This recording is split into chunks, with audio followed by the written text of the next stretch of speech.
سلام دوستی عزیزم. امروز قرار در مورد پنل داشتن واسه SSH صحبت کنیم. ما قبلتر ویدیوی ساده داشتیم که چجوری میتونید با SSH به عنوان VPN استفاده کنید و کانکت بشید، ولی خب پنل و اینجور چیزا نداشت.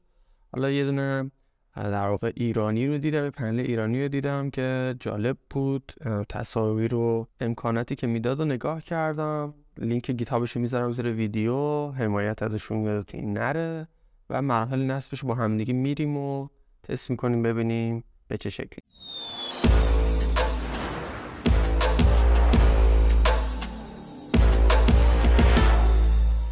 این روش خیلی واسه همراه اول و مخابرات و اینترنت های ثابت بیشتر جواب میده و میتونید اونجا تست کنید. البته که واسه همه جواب نمیده، سرور باید سالم باشه.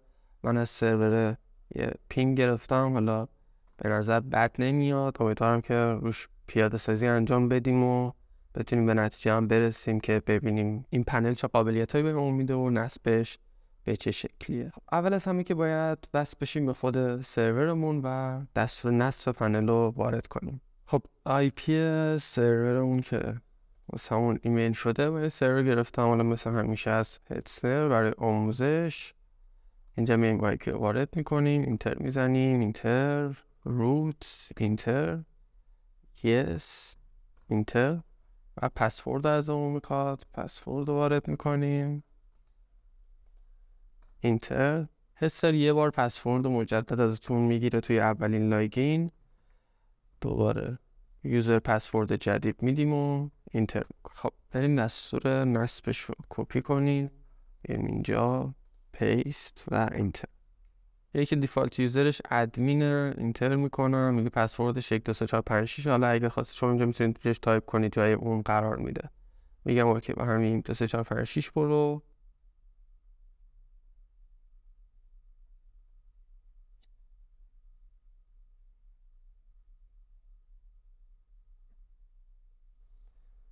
تا این نصبش تمام میشه گیتابش رو یه نگاهی کنیم.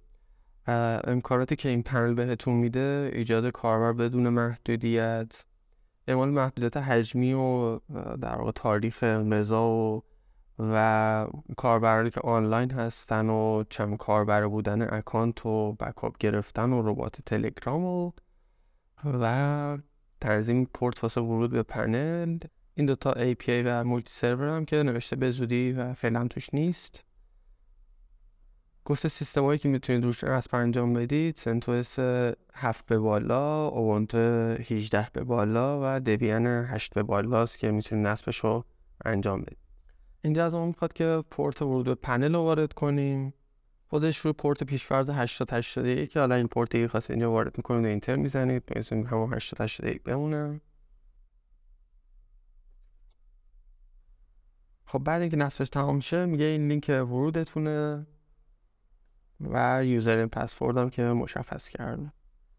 اینو کپی میکنین و میبریم توی تب جدید وارد میکنین. یه یوزر پسورد چیه؟ ادمین 1 2 3 4 5 6.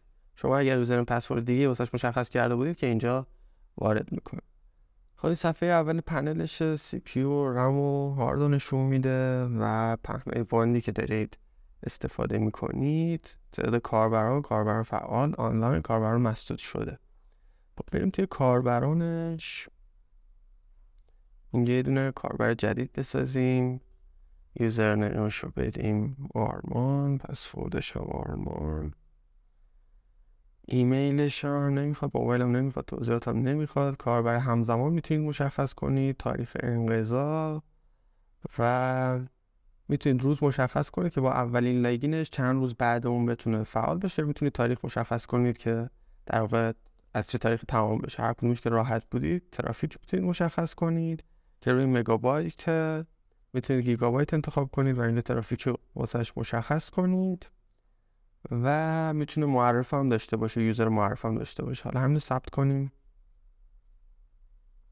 برنامه نفس سرورت رو دانلود میکنید و میاد توی بخش کانفیگ ها، اینجا به اضافه میزنیم و این گزینه آخر که نوشته اضافه کردن کانفیگ دستی SSH کانفیگ، اینجا میذارید روی SSH دایرکت بمونه.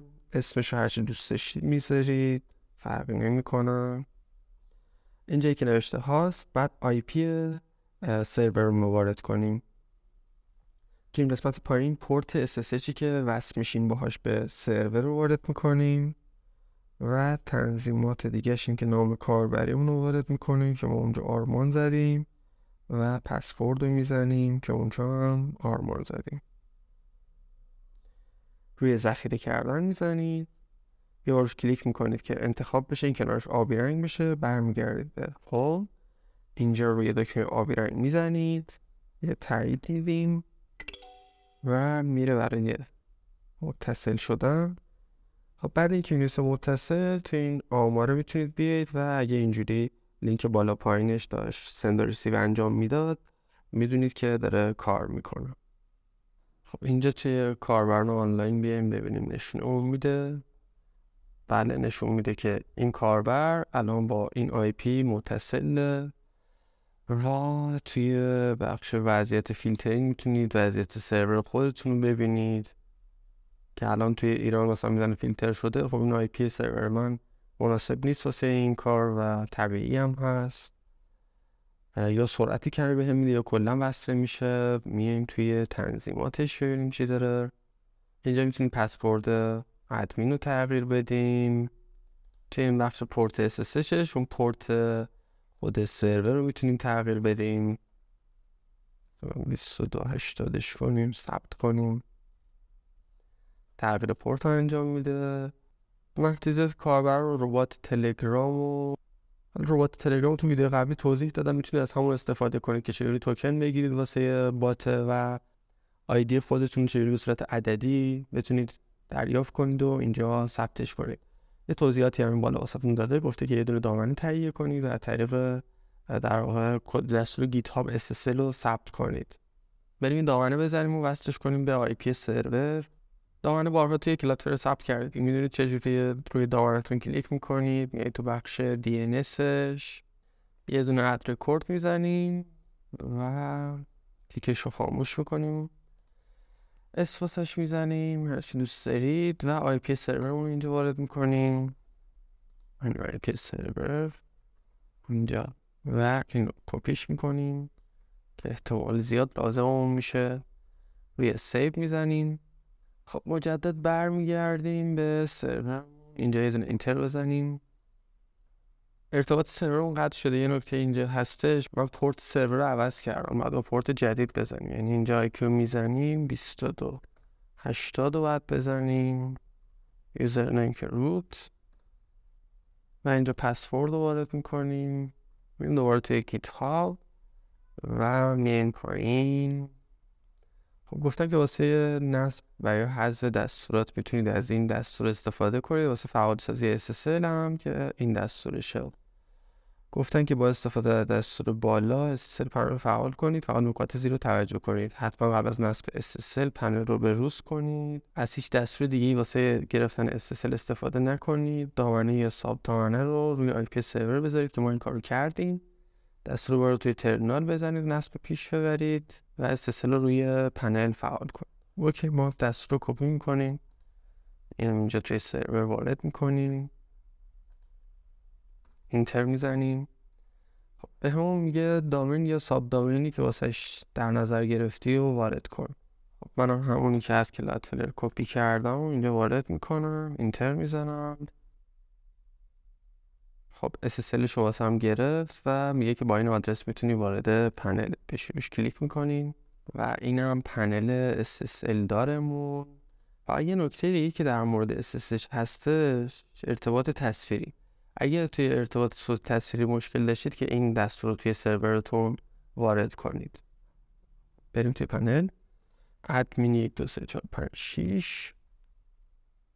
خب الان ما بریم روی کاربران و اینجا روی این گزینه بزنیم که کپی بشه که چه کانفیگی واسه این در نظر گرفتیم. وقتی توی نوتپد بازش میکنیم میبینیم که گفته به جای سرور هاست شما از این آدرس استفاده کنید، یعنی اون آدرس ساب دامین که واسهش ایجاد کردید و SSL داره. خب توی گوشی میایم قبلیه رو ویرایشش میکنیم، به جای این خواسته دیگه اون دامینمون رو میذاریم و پورتش هم خب تغییر داده بودیم.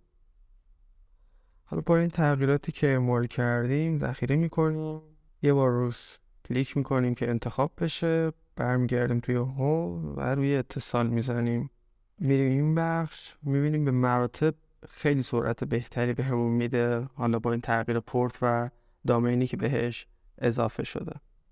قبلتر SSH VPN با نت مود توی ویندوز بس میشد، ولی خب الان این شیوهی که انجام دادم و من تست کردم فقط با نپسر کار میکنه.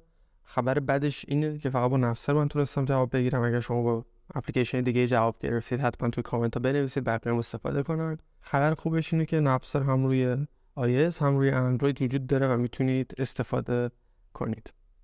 امیدوارم که این ویدیو رو دوست داشته باشید. تشکر میکنم از سازنده این پنل که واقعا کار خوب بود، من که دوست داشتم. تا یه ویدیوی دیگه، خدایا رو نگهدارت.